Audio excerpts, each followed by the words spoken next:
This this story is not getting any better for those around President Biden, for his family, or for him. But I'm not stuck here.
Oh. Hello, Harold. There I am. You eating dinner? No, you're. Kinda. It's the appetizer. That's the appetizer, huh? Yeah, it's called Texas caviar. Texas caviar. Tell me what Texas caviar is. It's got black beans, pepper, red onion, this special corn. It's not regular kernel corn. It's a, I don't know if I took a picture. My girlfriend made it. Sounds good. Yeah, and then there's heated liquid with red wine vinegar, sugar, and something else that you pour over it. And then you let it marinate in the Yeah. refrigerator overnight. Yeah, that sounds good. It actually is really good. You know, I think I've had something like that. I don't know that it was called Texas caviar, but Yes, got red onion. yeah. I like the red onions and the beans and the corn and all that. I've had stuff like that all mixed together. You make a meal off of it. Mm-hmm.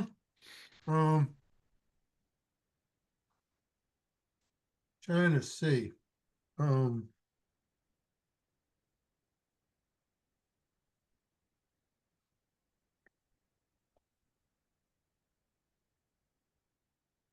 yeah, there it is.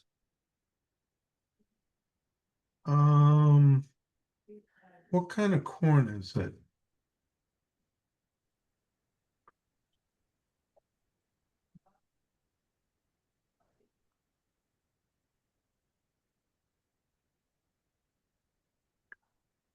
Um, Online it doesn't specify the fancy corn.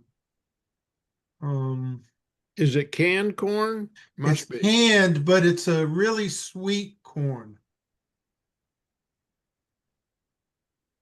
Um,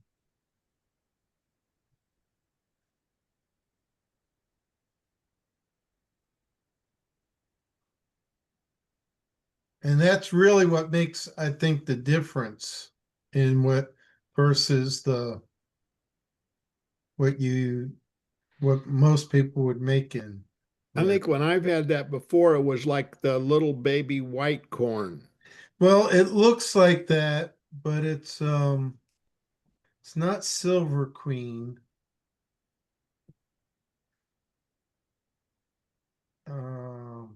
It's not Simone. Hello, Rachel. Hey, how are you? Common roast maize straw. No. I don't remember I'll have to ask her. Well, the black beans I love black beans. So do I. So Sue, how are you this evening? Fine, thank you, John. How are you? We missed you last week. I know, you know what? I was so involved in getting us all settled up here, I completely forgot it was Tuesday afternoon. oh, did y'all shift to Oklahoma? Yeah, I'm in Oklahoma. Okay. I'm Well, sitting here that's looking at a river that's flooding. oh dear. Well, we'll forgive you this time, but better watch yourself. I know. I hate to have a black star over my name. Right.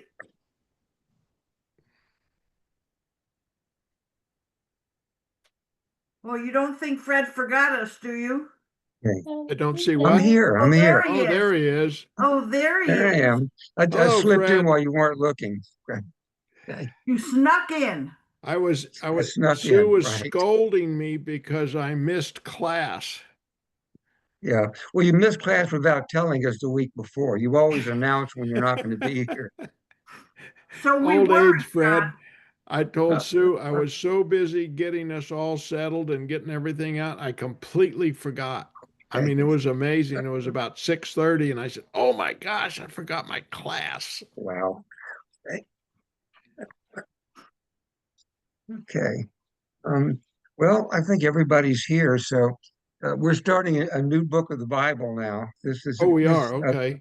yeah, the parsha this coming Saturday starts the book of Numbers. Numbers. Oh, Yeah, which of course is called the book of Numbers because it starts off with the census that Moses is taking of the Israelite people in the desert. So if you look at chapter 1 of Numbers, somebody want to read the first 4 verses of chapter 1 that kind of sets the scene for it. sure, I will because No, go Harold ahead. volunteered. Go ahead. I'll put another thing in my. Oh, okay. Okay. Okay. The Lord spoke to Moses in the wilderness of Sinai, in the tent of the meeting on the first day of the second month in the second year after they had come out of the land of Egypt, saying, take a census of all the congregation of the people of Israel by clans, by fathers' houses, according to the number of names, every male head by head, from 20 years old and upward, all in Israel who are able to go to war. You and Aaron must list them company by company. And there shall be with you a man from each tribe, each man being the head of the house of his fathers. Yeah. So basically, what we're talking about really is a military census. This is not really a census of the whole people. It's guys 20 years old and up who are able to serve in the army. In fact, And actually, that's why they later said on, what? Go ahead. that's why they said company by company. It could be, yeah. But basically, later on, they say it's from 20 up through 50. Because that's the age at which you'd be eligible for military service. So this is really the purpose of the census. Um, it's not really for the whole people. And then what follows there, he lists the head of each tribe who's going to help him, with this census. And I'm not going to make anybody read all these names, but there are a couple that are really kind of interesting. If you look at verse 7, from the tribe of Judah, Nachshon ben Aminadav. And Nachshon is kind of a cool name to begin with because in Hebrew, Nachash means serpent. And so basically, Nachshon really means snake, which is kind of a cool name for Mm. somebody. But he's actually important because there's a famous story, famous midrash connected with him. It said when the Israelites are ready to cross the Sea of Reeds, when Moses extends his rod over the sea to split it, basically nothing happens. Everybody's just waiting for the miracle to happen, and nothing happens. And finally, one Israelite has enough faith that he simply jumps into the sea. And as soon as he hits the water, the sea splits. God was waiting for one person to have enough faith, to go ahead and jump in. And this was Nachshon. He was the one who was willing to jump in Mm. and take a chance. Um, and he actually is the ancestor of Boaz, who was the great grandfather of King David. So this is kind of a distinguished house in Israel. And it's kind of interesting in Israel's War of Independence in 1948. One of the most dangerous military missions is they tried to open up a corridor to enter the city of Jerusalem, which was surrounded by the Jordanian Legion, which was actually the best Arab fighting force at the time. And there was a Jewish population under siege, stranded inside Jerusalem and running out of Mm. food and water. And so there was a special operation of the Haganah, the Israeli military, to try to lift the siege of Jerusalem and open up a path into the city. And they named it Operation Nachshon, after this guy. The other is kind of weird. If you look at verse 15, from the tribe of Naphtali, it's Ahirah, the son of Anon. And Ahirah is a really strange name in Hebrew because Ahi means my brother, Ra means evil. And so the name means either my evil brother. And you have to wonder who would name a kid that. It's really, I think, it's probably the strangest name of the Bible. And then they go on. The rest of it is, just going tribe by tribe, listening to census taken for each tribe. And we don't really need to read all of that. But if you skip over to verse 46, that's where they give the final count. And here they say all who were enrolled, all who were counted, came to 603,550. And you think about that's really a difficult number to accept, because if there are over 600,000 men between 20 and 50, and thinking that there's an equal number of men and women, you're not counting any of the young people under 20. You're not counting any of the older people, men or women. And also, you're only counting 11 out of the 12 tribes. The Levites are not counted because they're dismissed from participating in war, so they're not part of the census. So if only the men of 11 tribes between 20 and 50 are 603,000, you're talking about at least 2 million people, and you may considerably more. They're trying to visualize 2 million people milling around the Sinai Desert. It's kind of ridiculous. This number is really kind of hard to swallow. Some of the later commentators have tried to get around it by saying the word for 1,000 used here is elef in Hebrew. And so one theory is that elef may have had another meaning also in ancient Hebrew. It might have meant a squad. So, if you say 603 squads, that gives you kind of a more reasonable number. But the problem is elef isn't used that way anywhere else in the Bible, so it's kind of a far-fetched theory. And so what you end up with is just one of these huge biblical numbers you have to take with a big grain of salt. It's just hard to accept that was really true.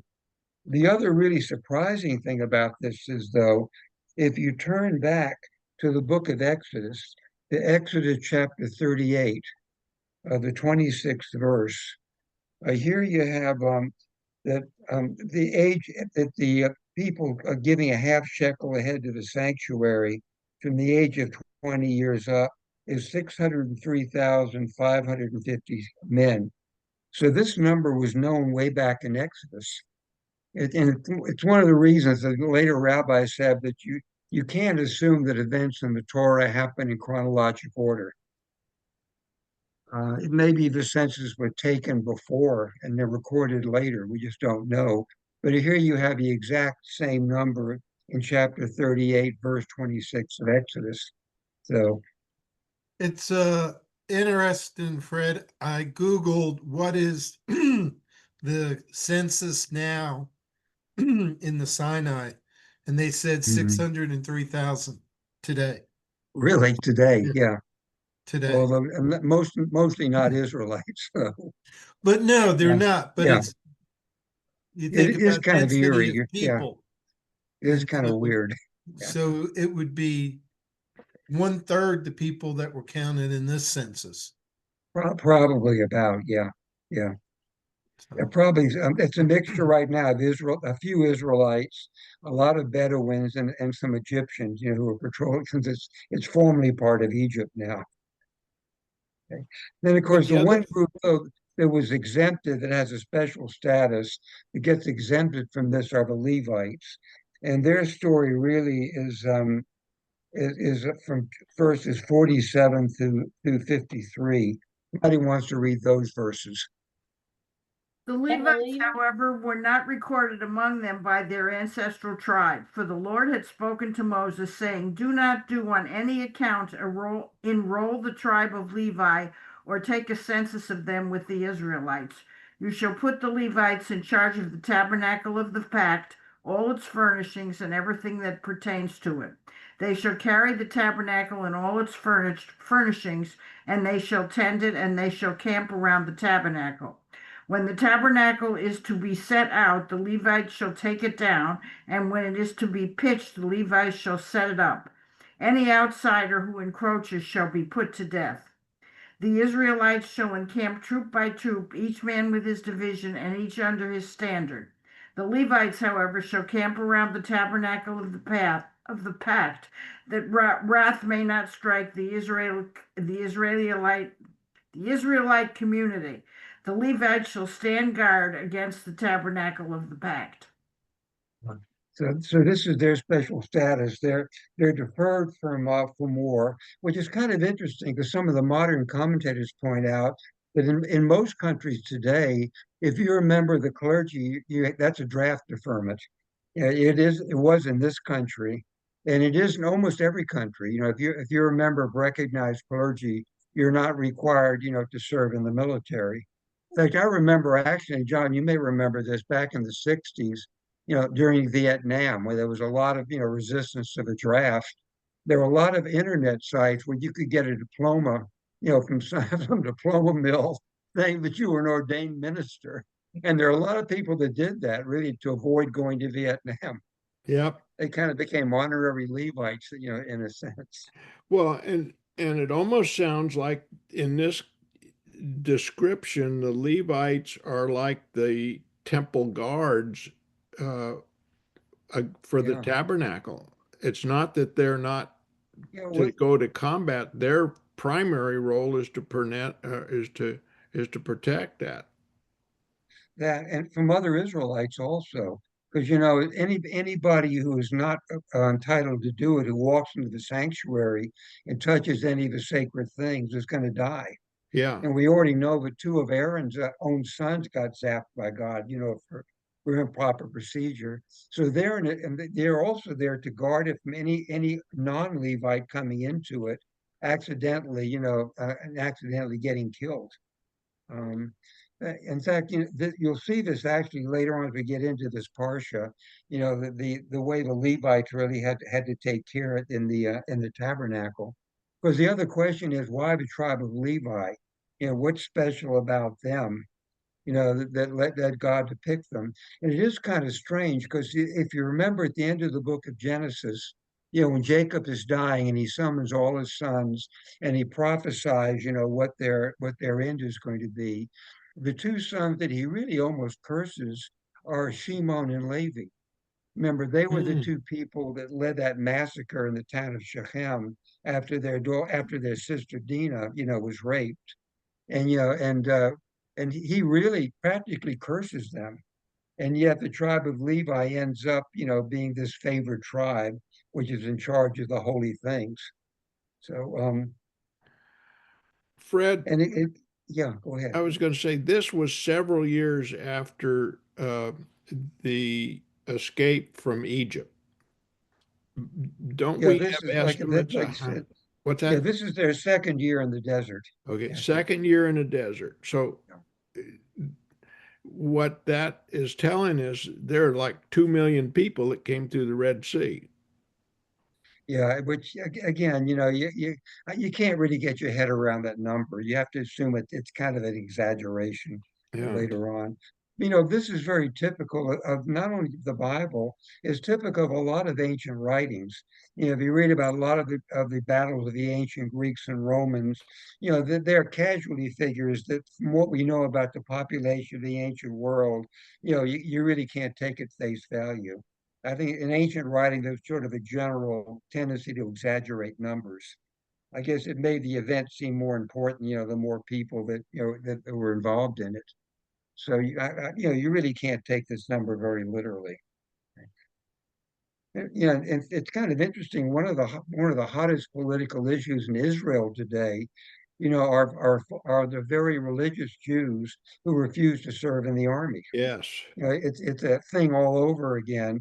And their excuse is, they've devoted themselves 24/7 to Torah study and serving God, and therefore, they should be exempt from the army.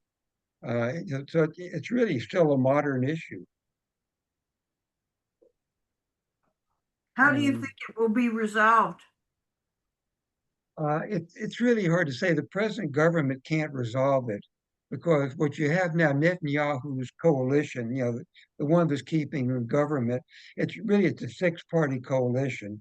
He has his own Likud party, but he has the three big religious parties have all combined with Likud in this government.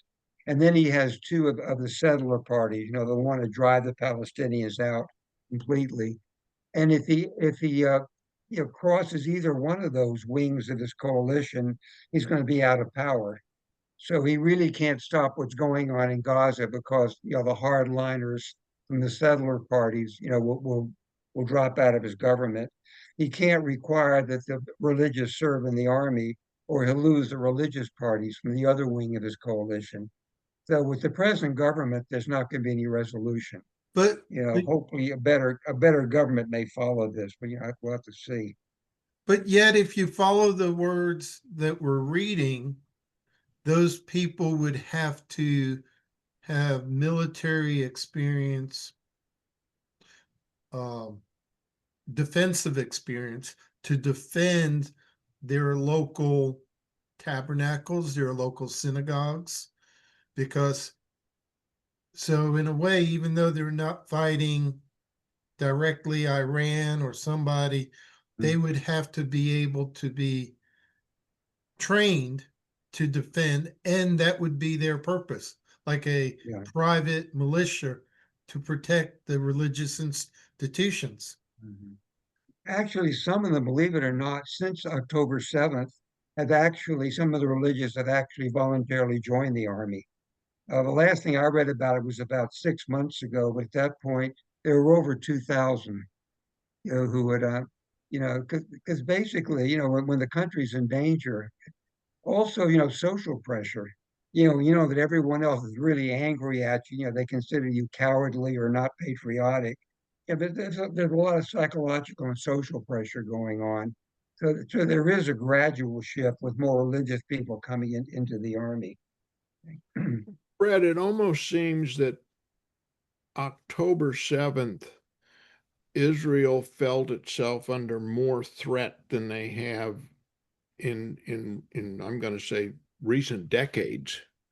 I think Uh, since their founding, really, yeah, and that since 1948. Yeah. yeah, is that a pretty true statement that's why all there's so much coalescing around what the There army's is, doing? yeah, there is, yeah. The only thing that anyway compares to it is an excuse me, is the 1973 Yom Kippur War.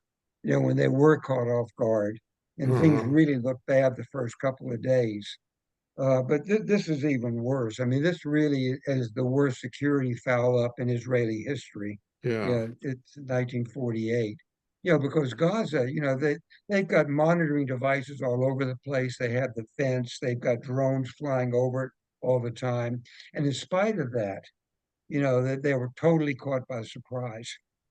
And so the problem is, you know, there normally would have been a commission now, you know, of inquiry to see what actually happened. Netanyahu was blocking that because obviously it's going to find out that he was really negligent. I mean, in the end, the buck stops with him. He was prime sure. minister. And so what he's saying is as long as the actual fighting is going on, then we, you know, we can't have a commission yet. So, you know, until the war is over. Excuse me, I've got a dog here that needs to be taken care of. Okay. Come on. Rachel, we wouldn't know anything about that. Right? We have a very spoiled dog. I'm telling you. I think we Okay. all can attest to that. Yeah. But at some time in the future, Netanyahu will no longer be in office, and there will be a commission of inquiry, and we'll finally get to the bottom of what really went on with this. But It you're seems right, like, this is the shakiest Israel has ever been, really, I yeah, think, in its history since 48. Yeah. and the variety, the extent and of the number of people that were there are from all over Israel, from what I could understand, and the Yeah. the horrendous nature of what took place during that 20-hour period or whatever. I think that's affected people all over. It I mean, has, yeah, it really it's not has. just an incursion, it's the barbarism that took place. Exactly, yeah. And you know, and the problem is what's going on now, this, you know, with more aggressive pushing military action in Gaza, which is really getting Israel bad press all over the world. No, it's hard to know really, is this really militarily necessary, or is this Netanyahu's trying to save his own skin by prolonging the fighting so he doesn't eventually have to answer for his own failings? And it's really hard to know. It's, having to watch it from a distance and know what really is going on now. Yeah. Okay. Well, getting back to the text, chapter 2, I think we can skip. It's really just again going over the tribe by tribe, the various numbers. So it really doesn't pick up again until chapter 3, and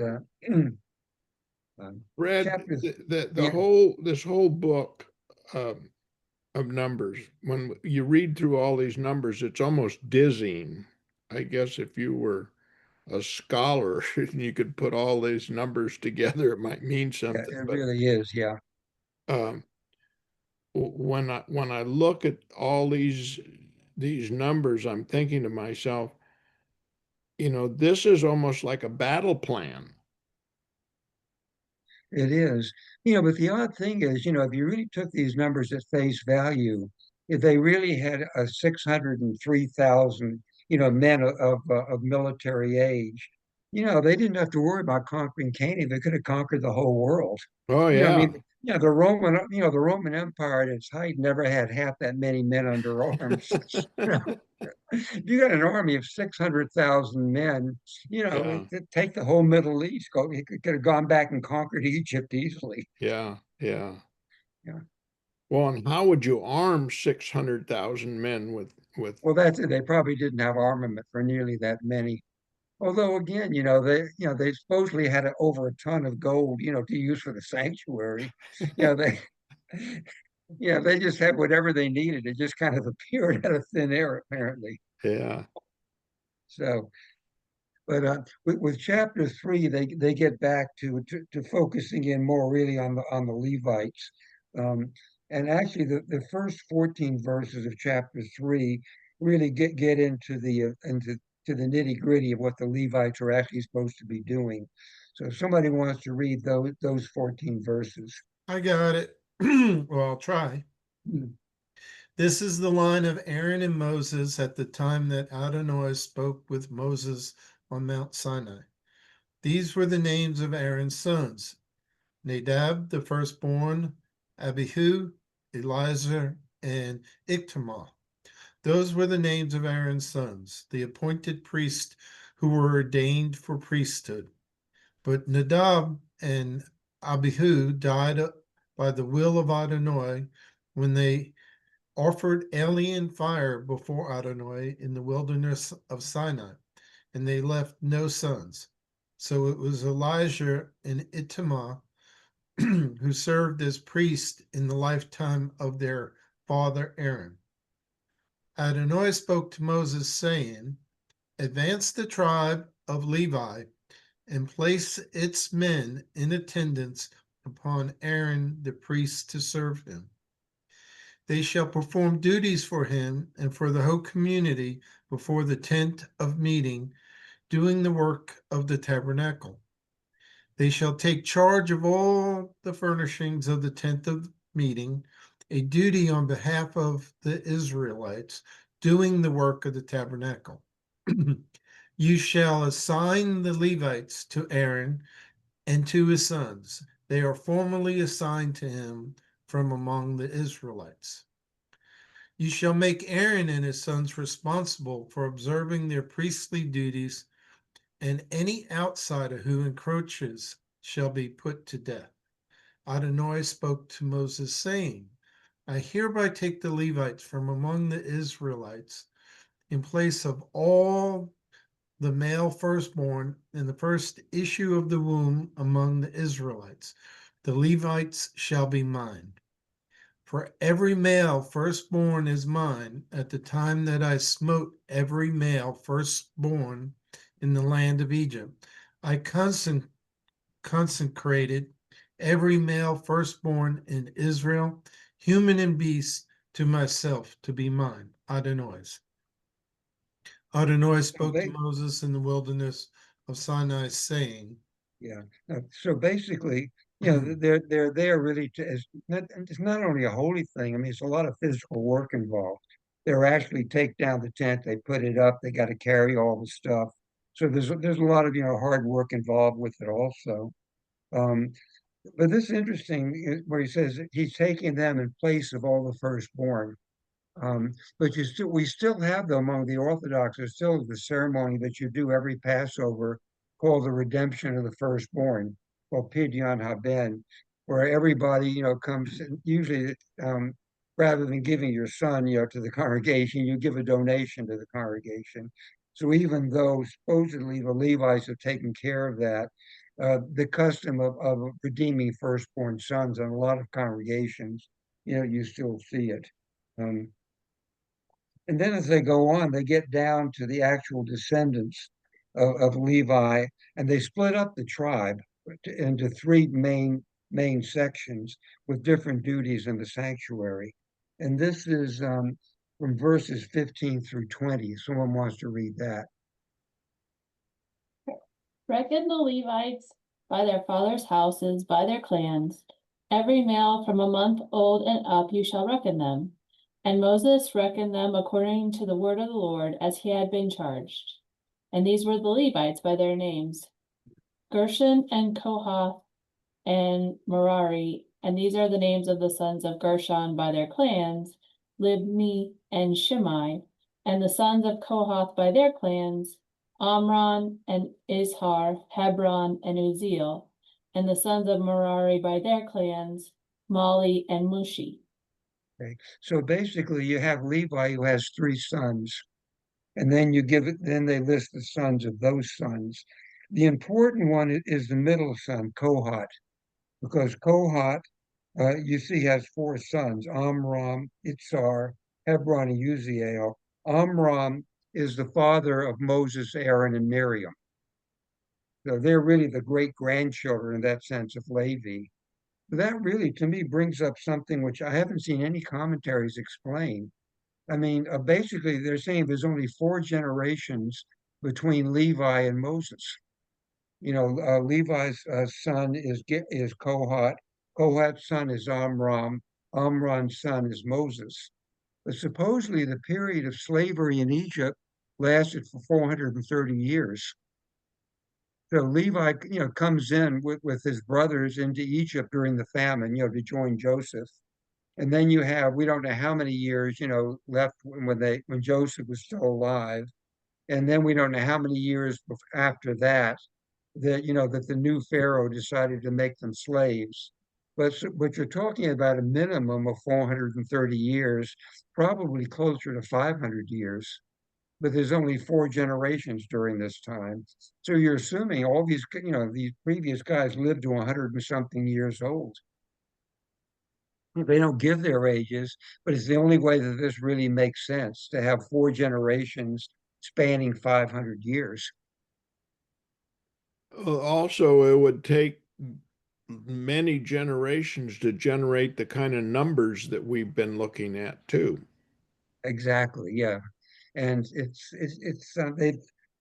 hard to see how they get from Levi to Moses in four generations, but here they do. The other interesting thing about this is the second son, Itzhar. Itzhar also has a son called Korach. And this is setting the scene for one of the major uprisings in the desert. Later on, we'll read the story how Korach, who is Moses' first cousin, actually, their fathers are brothers, Korach raises a rebellion against Moses because he's jealous, you know, that their family got the high priesthood, whereas Korach's people are just ordinary Levites. So, but they go on and they break down the duties of these three groups, the Gershonites, the Kohathites, and the Merarites, because they actually have different jobs in the sanctuary. And again, what you see is that the Kohathites are the ones who are really favored. You know, they start off with the Gershonites, and that's verses 25 and 26. Somebody wants to read those. Sure, I'll go ahead.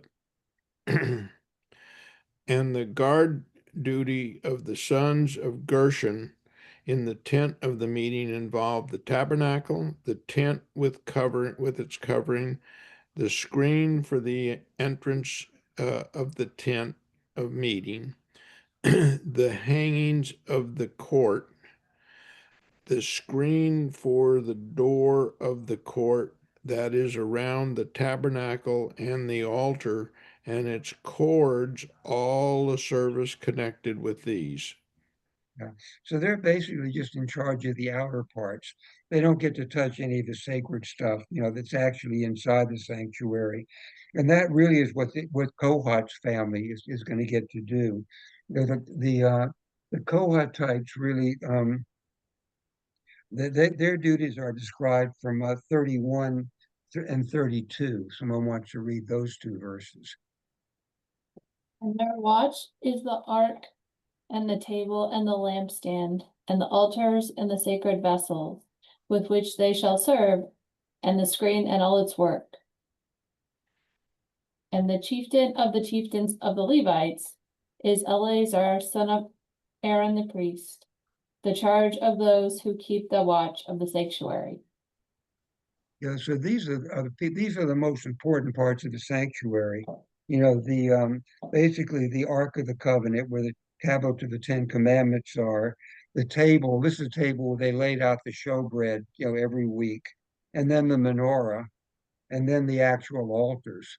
So these are really the core of the sanctuary, the sacred objects, and the family of Kohat gets to take care of those. And then, of course, the third son of Levi, Merari, the Merarites, their duties are in 36 and 37. Someone wants to read those two verses. I'll do it. And The assigned duties of the Merarites comprise the planks of the tabernacle, its bars, posts, and sockets, and all its furnishings. All the service connected with these, also the posts around the enclosure and their sockets, pegs, and cords. So again, they're not involved with the sacred stuff. They're basically taking down the outer structure, of the Mishkan. The whole thing really kind of reminds you of a circus troupe. You have to put up the big tent, yeah, and that's what it really is like. The thing was done with, apparently without any nails or screws or anything. Everything is pegs and sockets, so they can all be taken apart, and moved from one place to another. Um, but it really is like a bunch of circus roustabouts. They have to take down the big tent, pack it all up, and then put it up again. When you get to the next place. Or roadies in a traveling band. Yeah, so it's sort of the same idea, really. And then they go on with this, and they get to and if you turn to chapter 4.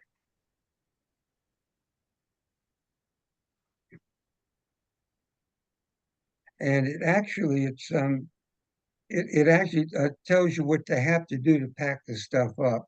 If you look at verse 5 in chapter 4, where that starts, it says, at the breaking of camp, Aaron and his sons shall go in and take down the screening curtain and cover the Ark of the Covenant with it. They shall lay down a covering of dolphin skin over it and spread a cloth of pure blue on top and put its poles in place.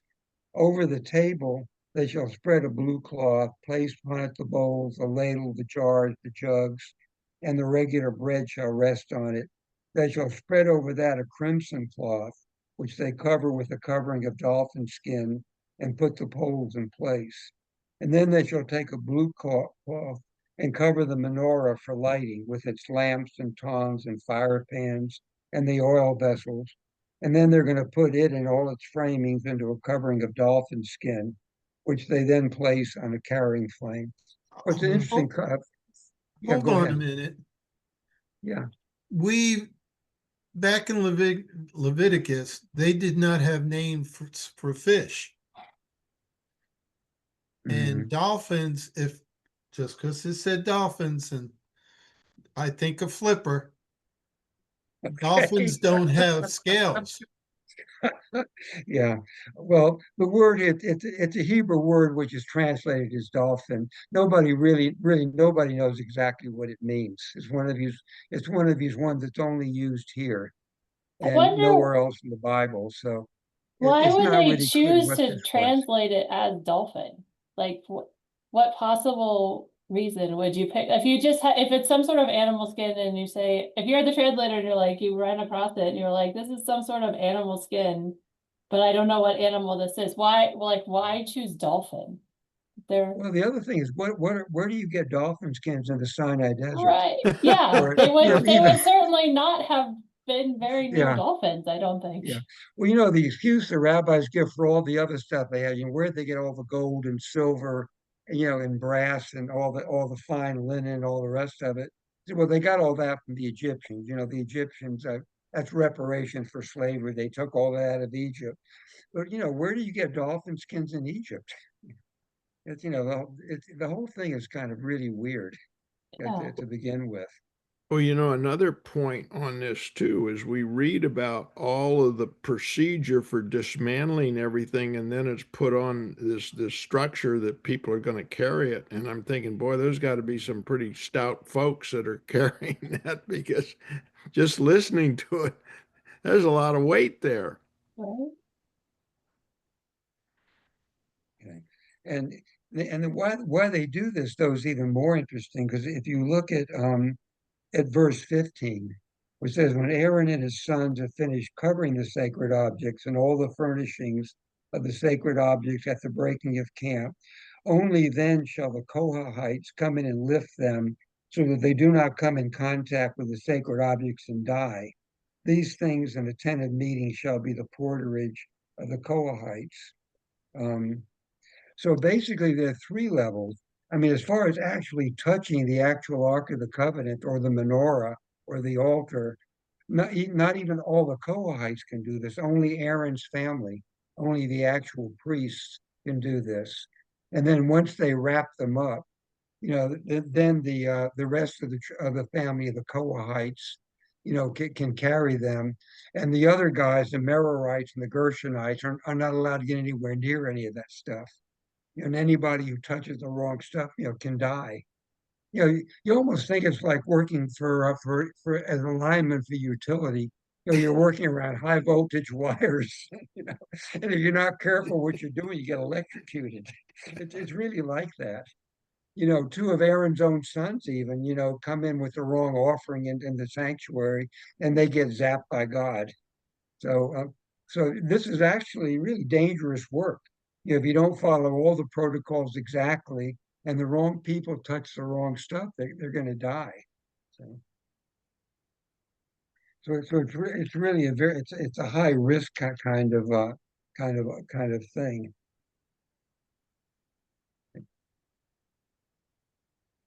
Which really brings it to the end. Really, that's the first chapter of or the first parsha, in the book of Numbers, going through all the whole census and breaking down the various families and the various tribes.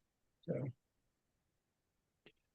the book gets a little bit more interesting as we get further into it, though. Because one question I've always had in my mind, is why build the sanctuary in the desert in the first place? The trip through the desert was only supposed to take about 2 years. And you think they could have waited till they crossed the Jordan, settled down, in the land of Israel, and then built the thing then.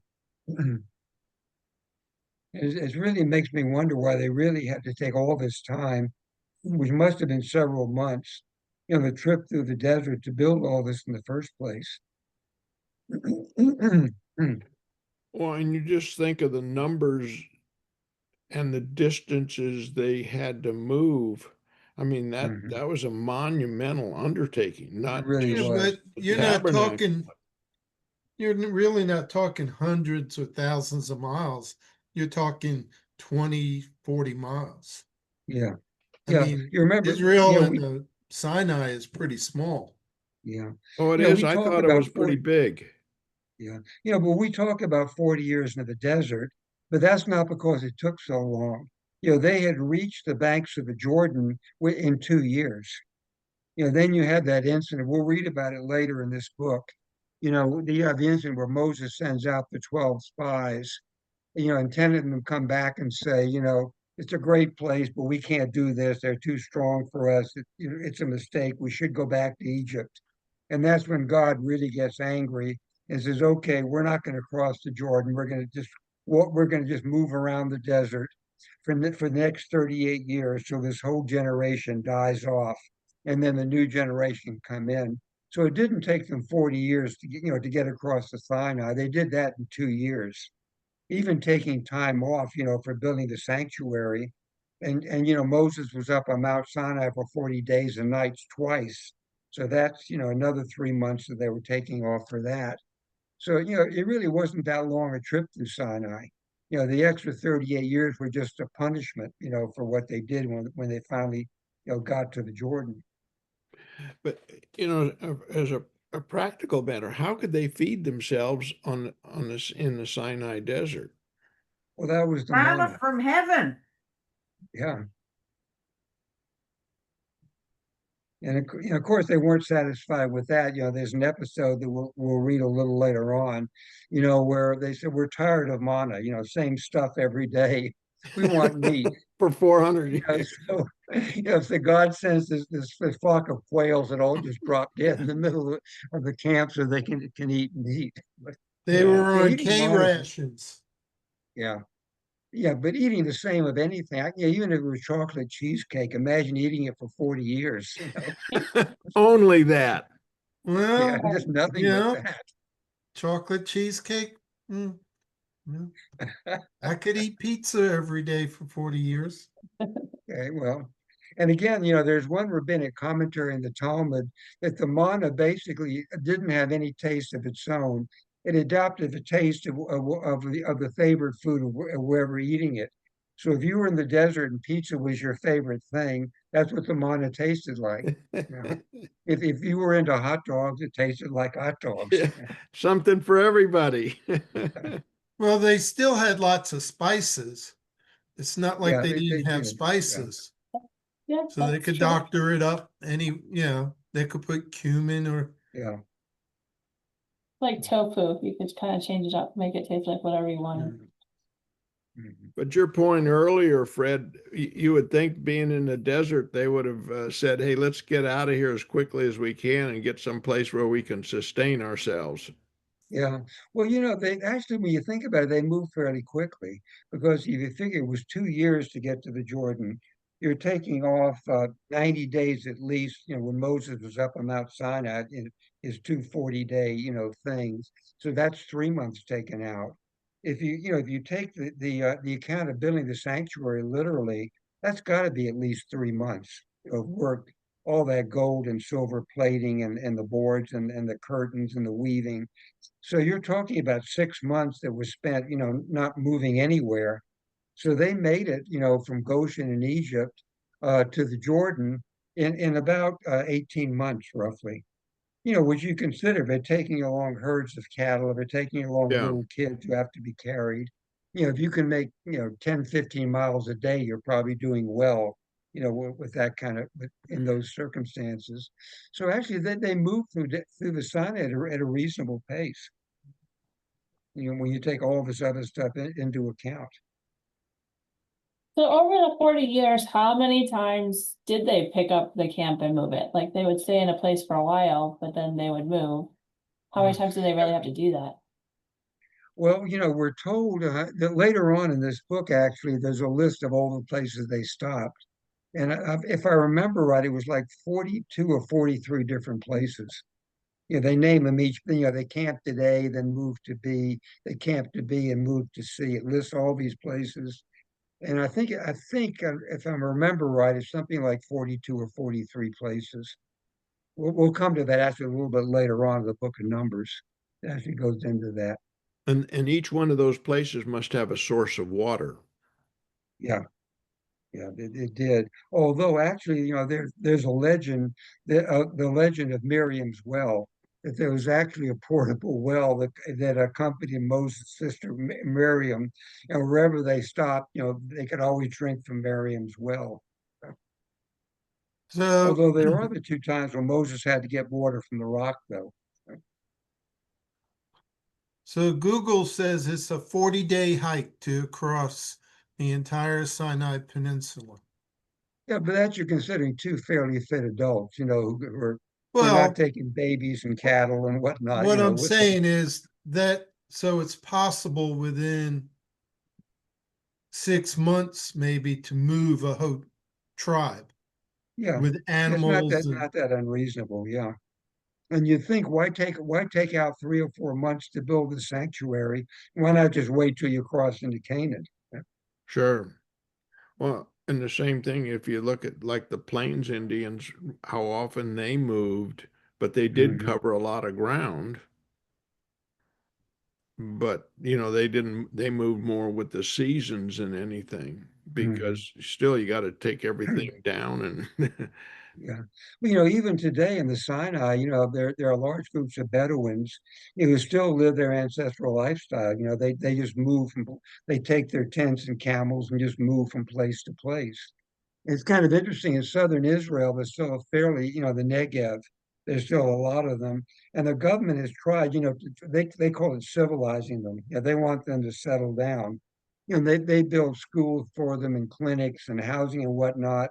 And they don't want it. They want to keep their own ancestral, traditional lifestyle of being nomads in tents. Okay, so where do we start next week? Well, the next parsha is not so. Let me just see what verse that starts from. Let's see. Yeah, that starts with let's see. It starts with chapter 4 and um, verse 17 actually. okay, Chapter 4, verse 17 is Okay. where the next parsha starts. So we can start there next week. great. Thank you, Okay. Fred. Okay, Thank see you, you guys Fred. next week. Okay. Have a good week.